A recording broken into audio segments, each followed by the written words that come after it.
Bonjour et bienvenue sur la chaîne Armel High Tech. Pourquoi j'ai finalement changé d'avis et que j'ai installé un écran devant mon volant? Générique.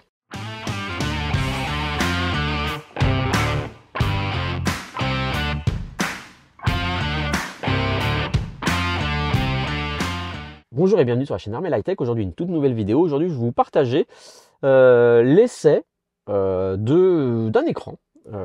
Comme il en existe plusieurs, un écran que l'on peut installer sur nos Tesla devant le volant, parce que vous n'êtes pas sans savoir que Tesla fait un parti pris sur les modèles 3 et le modèle Y, notamment de sa gamme, les deux véhicules les plus vendus par Tesla, avec pas du tout d'écran devant notre volant, un unique écran central. Hop, je vous montre ça tout de suite. Voilà, un unique écran central qui va regrouper toutes les informations, la voiture. Ici, on peut voir voilà, les informations sur la sélection de vitesse, sur notre vitesse, sur le pourcentage de batterie, sur les indications de phare, la radio, le GPS. On va retrouver sur cet écran toute la gestion de la voiture, des réglages et compagnie. Enfin, voilà, un unique écran central et en théorie, aucun élément devant. C'est un parti pris stylistique par Tesla et critiqué ou critiquable, et nombreux d'entre vous disent ah, j'aimerais bien quand même avoir un écran, j'aimerais avoir un affichage et tout. Et moi j'ai toujours été partisan du truc, moi j'adore ce parti pris, un petit peu clivant qu'a pris Tesla. Sincèrement, on s'y habitue vraiment bien à cette disposition centrale, même si c'est moins pratique parfois au quotidien, et de me dire bah j'aime bien ma voiture telle qu'elle est. Et j'ai jamais été, moi, favorable à l'installation d'un écran en accessoire à l'avant. Jusqu'au jour où, malheureusement, j'ai eu la perte de quelques points au compteur. Notamment en Bretagne, on a des gros travaux, on a des aménagements de 4 voies, etc. On a pas mal de radars de chantier, avec des modifications sur des tronçons de route. Un jour, c'est 50 km/h, un jour, c'est 70 km/h, etc. Et voilà, il m'est arrivé de perdre malheureusement des points. J'ai dû faire un stage en fin d'année pour récupérer des points et... Je me suis dit, je vais être obligé d'utiliser une application comme Waze notamment, ou Coyote, pour m'alerter quand il y a des radars comme ça, pas prévus sur les tronçons, qui du jour au lendemain changent et compagnie, pour éviter la perte de certains points.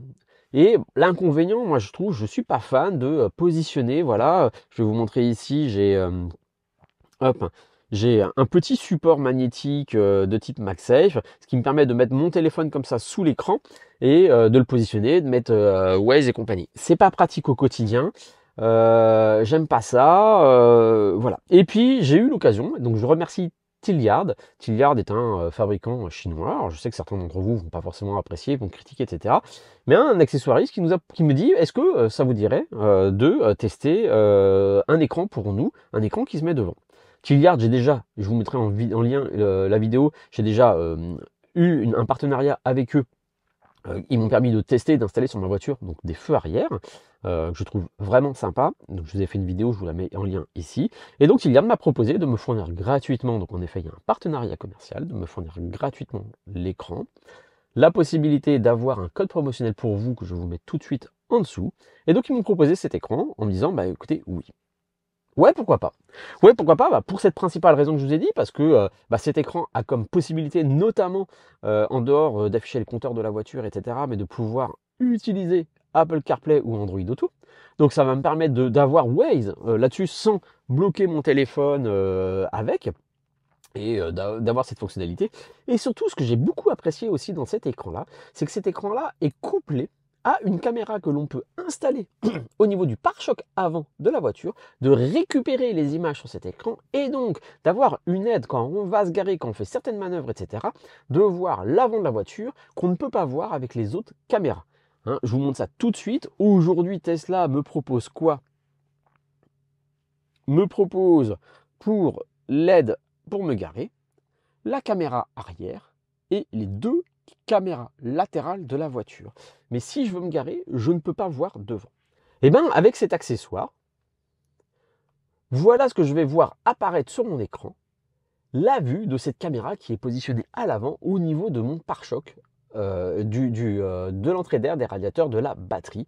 Et donc, ça va me permettre lors de certaines manœuvres, lorsque je me gare derrière une voiture, notamment une voiture qui a un attelage remorque, on a toujours un peu peur de voir derrière comment ça s'affiche.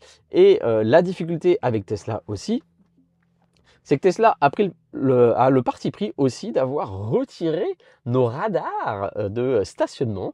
Tout se fait maintenant par ce qu'ils appellent le Tesla Vision, donc avec les caméras qui vont estimer la distance, etc.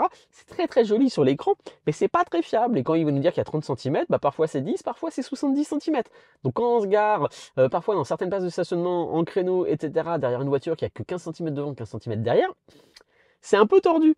Et puis, clairement aussi, la difficulté avec les Tesla, on a pas mal aussi des jantes qui sont assez basses, très larges, qui dépassent.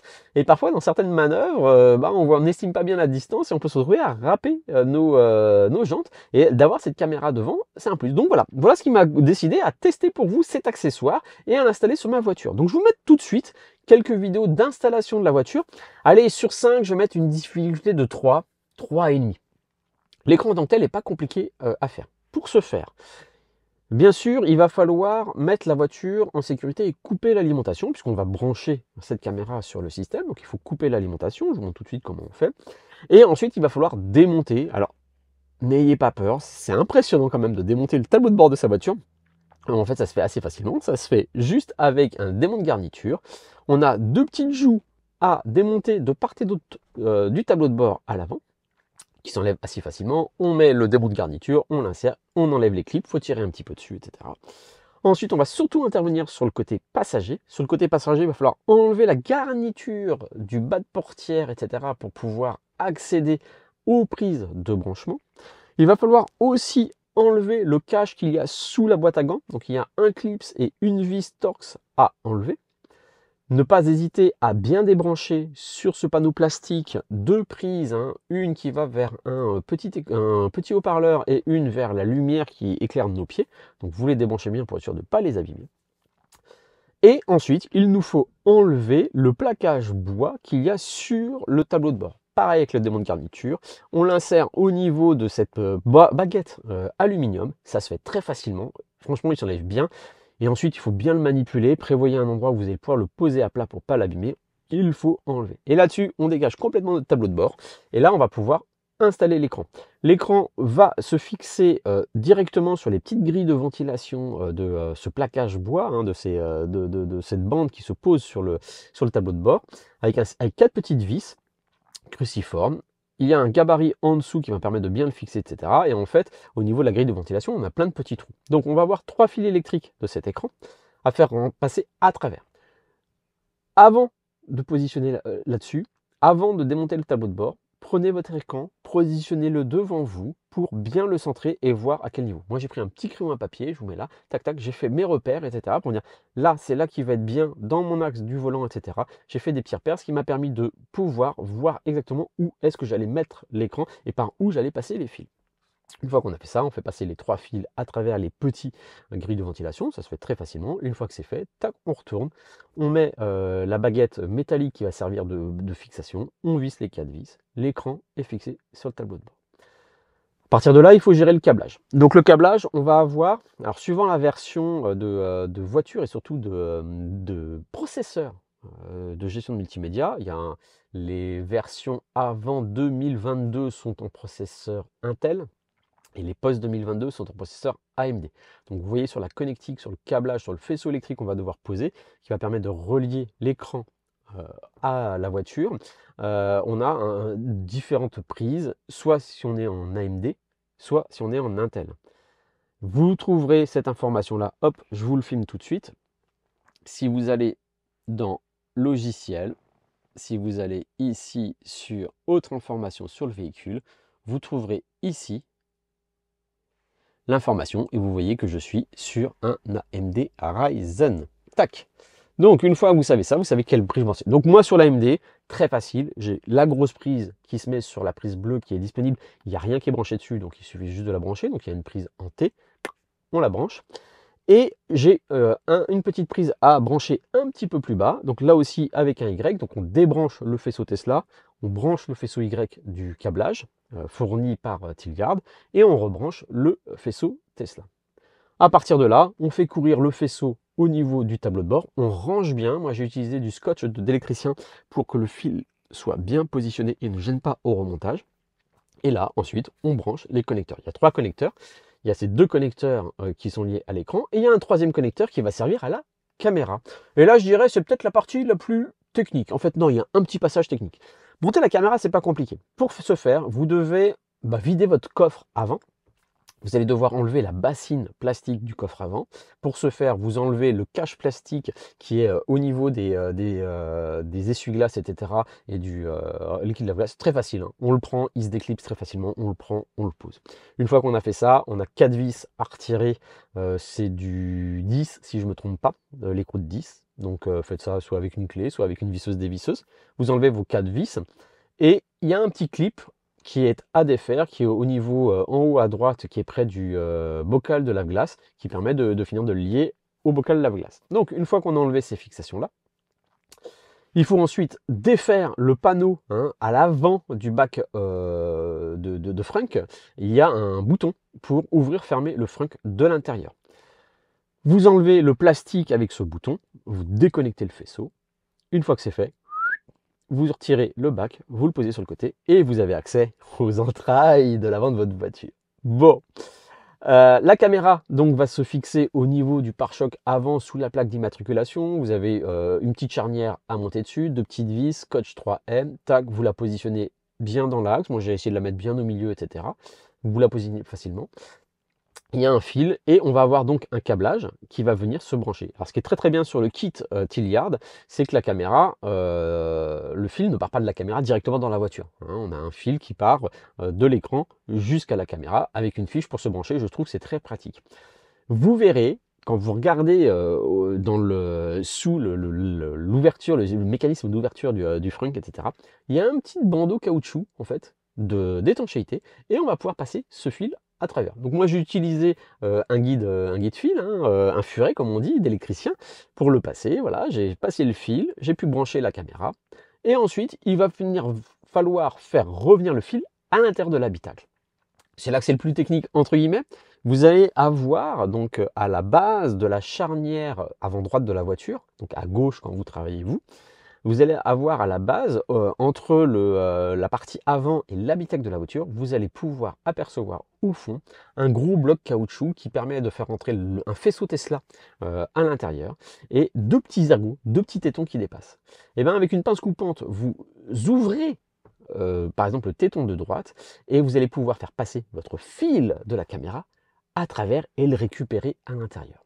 Alors j'ai essayé de le faire avec le furet et finalement c'était trop gros, j'arrivais pas à le faire passer, etc. Et donc finalement, juste en prenant la prise, vous faites bien rentrer dans l'ouverture que vous avez fait à travers ce bouchon latex et vous allez pouvoir le récupérer facilement, comme vous avez enlevé la protection du bas de la boîte à gants, récupérer facilement ce fil, le tirer, le faire glisser le long du tableau de bord avec le faisceau que j'ai déjà fait, ou fixer ça avec du scotch et vous branchez votre caméra. Vous n'avez alors plus qu'à tout remonter. L'avantage de ce système, de passer à travers ce téton, c'est qu'on garde tout le système d'étanchéité parce que le latex se referme derrière sur le fil, donc il n'y a plus de souci. Donc vous remontez tout derrière, vous remontez votre bassine, vous remontez votre protection, votre cache sous le capot, et puis ensuite vous remontez les différents éléments que vous avez démontés, donc la protection de bas de portière, vous reposez le plaquage bois avec l'écran bien positionné, etc. sur le tableau de bord, vous refermez les joues. Fin de l'opération. Vous rentrez dans votre voiture et voilà la petite animation que vous allez voir apparaître sur l'écran. Go électrique et vous arrivez sur le système. Alors, cet écran, je vais vous le décrire. Donc, quand on est à l'arrêt, on a cette vision-là. On va retrouver les informations d'autonomie, de niveau de batterie, le niveau d'odomètre, la température extérieure. Et là, le fait que je suis en frein de parking et je n'ai pas mis ma ceinture, l'heure et l'écran.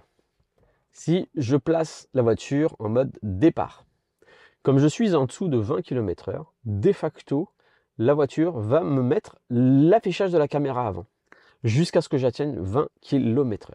Si je joue avec ma molette de droite du volant, c'est-à-dire cette molette-là, vous faites à gauche, ça veut dire retour, et là vous revenez à l'écran général. Donc voilà l'écran, comment il se présente.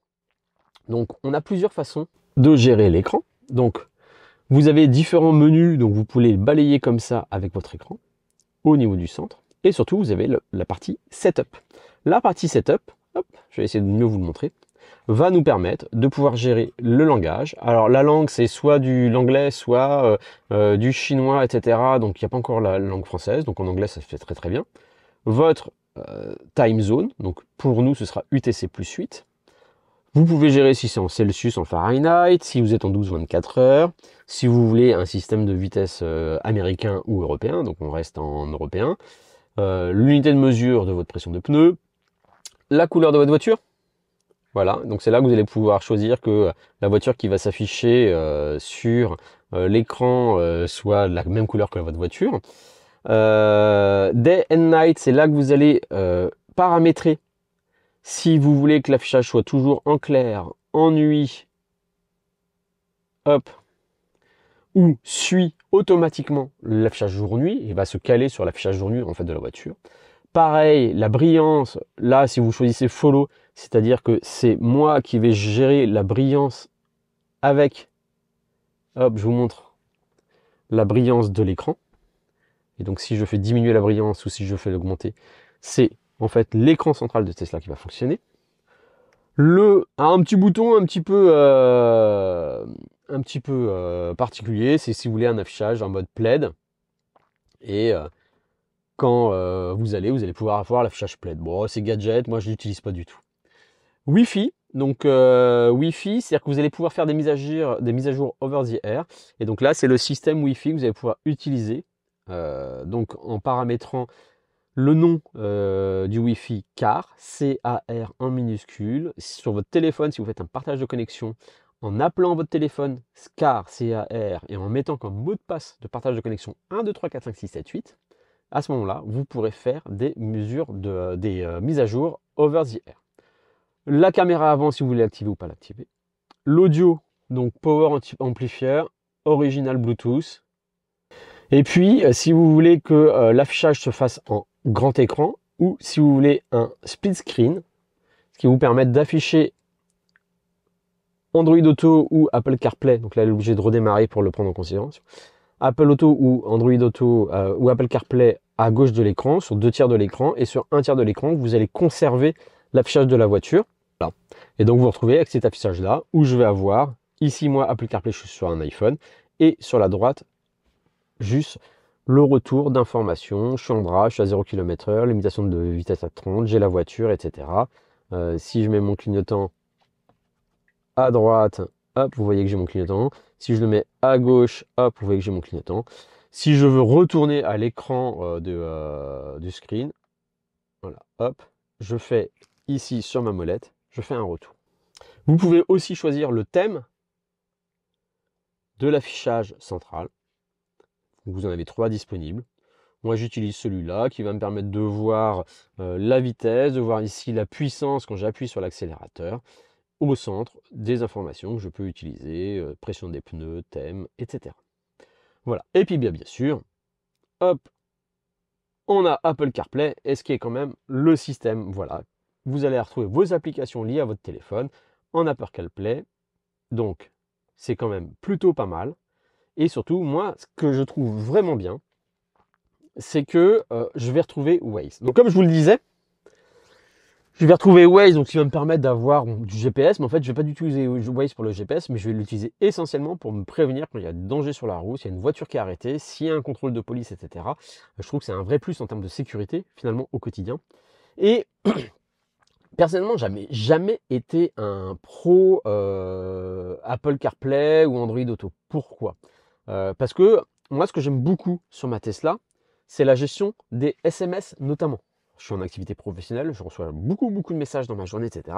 Et l'avantage, c'est que je trouve que la lecture et la présentation des SMS sur la Tesla sont vraiment très pertinentes. Quand vous êtes en Apple CarPlay, vous me direz en commentaire si vous êtes d'accord avec moi, ce qui se passe quand vous êtes en Apple CarPlay, que vous recevez un message, l'affichage bascule sur la gestion du message, vous perdez le GPS sur l'écran, vous répondez en faisant la réponse vocale, etc. Et seulement après, vous retrouvez le GPS. Et si vous retrouvez avoir un message au mauvais moment où vous êtes sur un trajet, vous devez prendre à droite, à gauche, vous perdez le GPS, c'est vraiment pas du tout pratique. Alors que la gestion des messages sur l'écran Tesla, c'est-à-dire que si je reçois un message, je vais avoir ici une petite fenêtre pop-up qui va apparaître pour gérer le message. Et ce fait que le reste de mon écran, il reste. Et moi, je voulais garder ça. Et bien, le gros avantage avec l'écran ici proposé par Tilliard, c'est si vous recevez vos SMS, eh ben, ils vont être restés gérés par la Tesla. Vous allez avoir une petite notification qui va apparaître sur votre écran d'Apple CarPlay, vous dire vous avez reçu un message. Si vous cliquez dessus, vous allez le voir. Mais en fait, vous pouvez rester sur votre affichage normal et gérer le GPS dessus. C'est vraiment super, je trouve. On va avoir, comme il y a un petit haut-parleur sur le côté de cet écran, on va avoir ici, hop, voilà, un petit haut-parleur, ce qui fait que eh ben, le son des messages, les avertissements que vous allez avoir avec Waze notamment, ils vont sortir de l'écran. Ils vont pas sortir du média. Parce qu'en fait, moi, habituellement, pour que ça marche avec mon téléphone, il fallait que j'appareille mon téléphone et que je mette forcément la sortie audio en Bluetooth, parce que sinon, je n'entendais pas le son de Waze sur mon téléphone. Et donc parfois, comme en plus il n'était pas sous mes yeux, je ne voyais pas forcément l'alerte sur l'écran. Et je n'entendais pas le son parce que j'écoutais Spotify ou j'étais en train d'écouter la radio et j'avais pas mis le Bluetooth.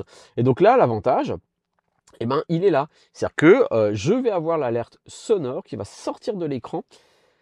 Ça parasite pas du tout mon GPS et je trouve que j'ai tous les avantages possibles sur le système. Voilà, bah écoutez, je vais vous mettre en lien une vidéo de Teslad qui a fait un gros tuto d'installation, un gros tuto d'essai, etc. Je ne vais pas tout vous brosser, mais au final, eh ben, je trouve cet écran génial. Franchement, c'est un vrai plus. Alors, oui, on perd le côté naturel de la voiture avec le côté épuré devant l'écran, etc. Mais alors, clairement, là, justement, comme je viens de faire un trajet de plus de 2200 km dans les Alpes et compagnie, eh ben, j'ai été très très content d'avoir cet accessoire qui est un vrai complément de sécurité avec les alertes de danger, de franchissement, etc. Je peux même voir ABRP. Voilà, c'est-à-dire que j'ai pu aussi tester, je vous mettrai en image ABRP directement sur l'écran et de pouvoir comparer les systèmes de calcul et de prévision, etc. entre le planificateur Tesla et le planificateur ABRP. Moi, je trouve que c'est le meilleur des deux mondes. Donc, franchement, c'est un écran qui est vraiment bien, qui nous rajoute des fonctionnalités avec cette caméra avant, de la sécurité et j'irai une belle synergie entre le système natif Tesla et Apple CarPlay ou Android Auto que vous avez en plus, avec pour ceux qui le souhaitent. Voilà, si vous ne voulez pas utiliser Apple et Android, vous avez sous vos yeux l'affichage de la vitesse, de l'autopilote, etc. Un vrai plus. Voilà, je vous recommande vraiment cet accessoire et en plus il est quand même assez abordable. Je pense que c'est un plus si vous le souhaitez. Merci d'avoir regardé cette vidéo et à très bientôt sur la chaîne Armel High Tech.